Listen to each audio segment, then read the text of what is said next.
ناظرین، امید کرتا ہوں آپ سب لوگ خیریت سے ہوں گے۔ ناظرین، آج کل نون لیگ کے مفتاح اسماعیل، شاہد خاقان عباسی اور سعد رفیق صاحب اپنے انٹرویو میں نون لیگ کی مرکزی سیاست پر کھل کر باتیں کر رہے ہیں، کیونکہ جب سے میاں نواز شریف صاحب نے مریم کو پارٹی کا نائب صدر کا عہدہ دیا ہے تو یہ لوگ اس بات پر بہت ہی سخت ناراض ہیں، اور یہ برملا عام لوگوں میں سر عام باتیں کرتے ہیں کہ ہم نے تمام عمر اس پارٹی میں گزار دی، مگر ہمیں ابھی تک اس قابل نہیں سمجھا گیا کہ ہم پارٹی میں کوئی اہم عہدہ لے سکیں۔ اس کے متعلق عمران ریاض صاحب اپنی گفتگو میں اس کا اظہار کر رہے ہیں، تو چلتے ہیں اس ویڈیو میں، آپ خود ان کی زبانیں سنیں کہ وہ کیا فرما رہے ہیں۔ مریم نواز صاحبہ کے بارے میں آپ کو ایک دو چیزیں بتا دوں کہ پارٹی کے لوگ مریم نواز کے انڈر میں کام نہیں کرنا چاہتے،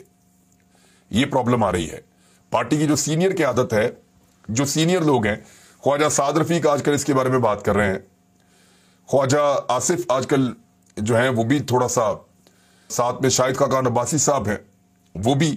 مفتاح اسماعیل پہلے ہی پریشان ہے کہ پہلے ان کو عہدے سے ہٹایا گیا بڑے غلط طریقے سے،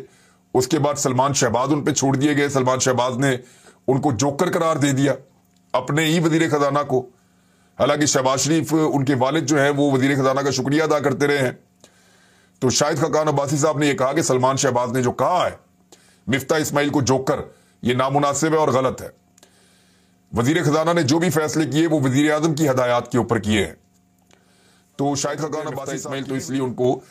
اس چیز میں مزید شاید برا بھی لگا ہے۔ اب مریم نواز کو نون لیگ کی تنظیم سازی کا جائزہ لینے کا بھی مکمل اختیار دے دیا گیا ہے، یعنی پی ایم ایل این کے اندر جو لوگ دو دو تین تین دہائیوں سے کام کر رہے ہیں،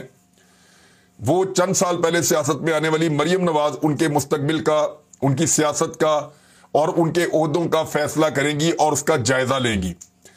یہ ہوتا ہے بڑے آدمی کے گھر میں پیدا ہونے کا فائدہ، یہ ہوتا ہے موروثی سیاست کا فائدہ کہ آپ کے بچے بڑے ہو جائے آٹومیٹکلی لیڈر بن جاتے ہیں۔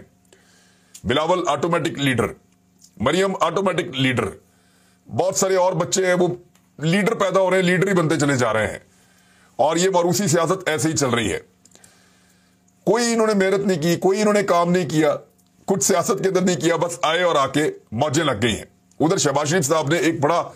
تاریخی کارنامہ سر انجام دے دیا۔